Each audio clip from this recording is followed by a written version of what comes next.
My name is Ethan Hale. I investigate the impossible cases. This one, however, still haunts my coldest winter dreams. It began with a frantic call from the Idaho State Police, a remote hunting lodge deep in the Selkirk Mountains. No contact from its 4 occupants for several days. Winter had already sunk its teeth deep into the wilderness. The snow piled high, isolating the entire region completely. Our team mobilized, fearing the worst.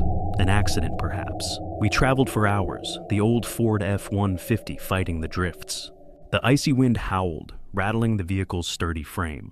Pine trees, heavy with snow, towered like silent sentinels. Eventually, a clearing revealed the lodge, a dark silhouette. It stood alone, a forgotten relic against the stark white canvas. No smoke rose from the chimney, a telltale sign of trouble. A heavy silence pressed down, thick and unnerving, all around. Our boots crunched loudly on the frozen, undisturbed snow. My breath plumed out in white clouds, quickly dissipating. We approached the main door, dread coiling in my stomach. It was locked from the inside, sturdy oak refusing to budge.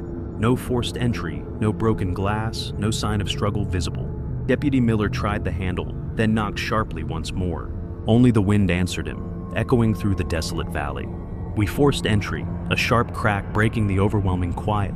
The door swung inward, revealing a scene of pristine order. No ransacked rooms, no overturned furniture, nothing out of place. The air inside was stale, cold, carrying an unnatural stillness. Dust motes danced in the faint light filtering through windows. A half-eaten meal sat on the dining room table, untouched for days. Plates of venison stew, congealed and grotesque, sat eerily silent. 4 chairs remained pushed in neatly, as if their occupants simply vanished. The silence was louder than any scream I had ever encountered. "Clear the lower floor," I ordered, my voice barely a whisper. Each creak of the floorboards felt like a thunderous intrusion. My partner, Agent Davies, headed towards the kitchen area. I moved into the main living room, fireplace cold and dark. A half-finished game of poker lay spread across a card table. Cards frozen mid-deal, chips stacked, drinks left abandoned. It was as if time itself had abruptly ceased, mid-sentence. Then Davies called out, his voice tight from the kitchen. "Ethan, you need to see this," he said, sounding genuinely shaken. I hurried to him, passing through the chillingly ordered dining room. Davies stood by the back door, his flashlight beam fixed. The back door, like the front, was also locked from the inside. Its deadbolt was still engaged, a grim testament to the mystery. A heavy iron bar secured it further, bolted securely in place.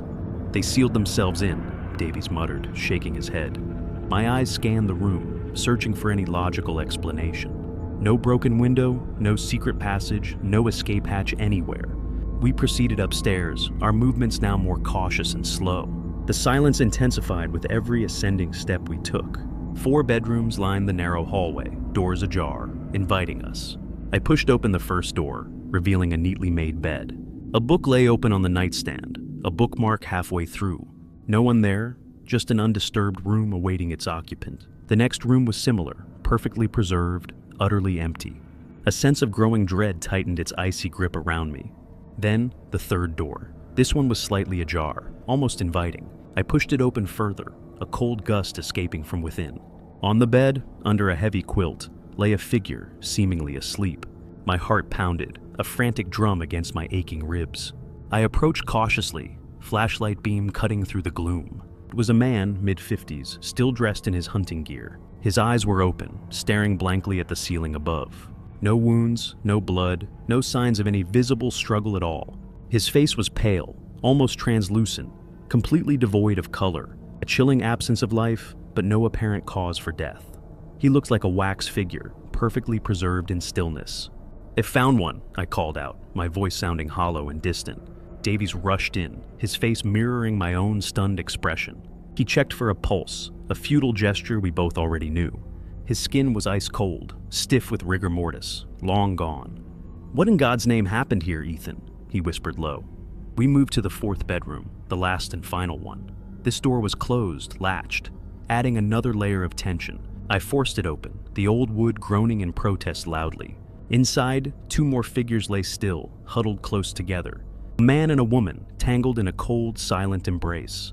Their eyes were also open, fixed on an unseen horror in the room. No wounds, no struggle, no outward signs of any violence. Their faces held expressions of absolute pure terror, frozen.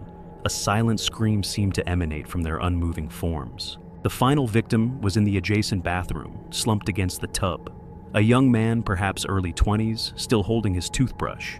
His eyes, too, were wide open, reflecting unspeakable dread. His mouth was agape, as if attempting one last, silent gasp.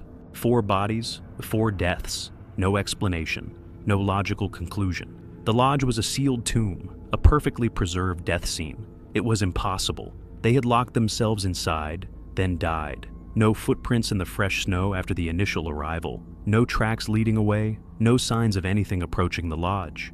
The sheer isolation was both the setting and the impossible clue. We spent days at that lodge, meticulously processing every detail, every inch of those walls, every floorboard, every single object. The autopsy reports only deepened the horrifying mystery further. Cause of death? Undetermined. No trauma, no poison, nothing. Their hearts simply stopped, perhaps from sheer overwhelming fear. But fear of what? Nothing was there, absolutely nothing visible. The temperature inside the lodge was consistently below freezing. Their faces, however, held no signs of hypothermia's slow onset. The terror was instantaneous, absolute, and utterly consuming. I walked those empty rooms repeatedly, searching for answers. The snow continued to fall outside, a relentless, silent blanket. It covered the world, making the lodge seem even more remote. The wind whispered through the eaves, a mournful, haunting sound. It felt like the lodge itself was holding its breath, waiting for us to leave, to abandon its chilling secrets forever. I felt a prickling sensation on my neck, a sense of being watched. My gaze darted around, but only shadows moved in the dim light. The case was officially closed, deemed an unexplainable tragedy. But I know better. Some things cannot simply be explained away. What happened inside that locked lodge in the dark Idaho night? Yes, what terror gripped them so fiercely, stealing their very breath? I still hear the silence of that place, heavy and suffocating. I still see their wide, unseeing eyes, fixed on unseen horrors. The image of their frozen, terrified faces is forever etched inside. Sometimes, I wonder if the thing that killed them still waits there, waiting for the next blizzard, the next group of lost souls, waiting, silently, in the heart of those unforgiving mountains. And the lodge remains, a chilling monument to the unknown, its doors still locked from the inside, forever guarding its secret.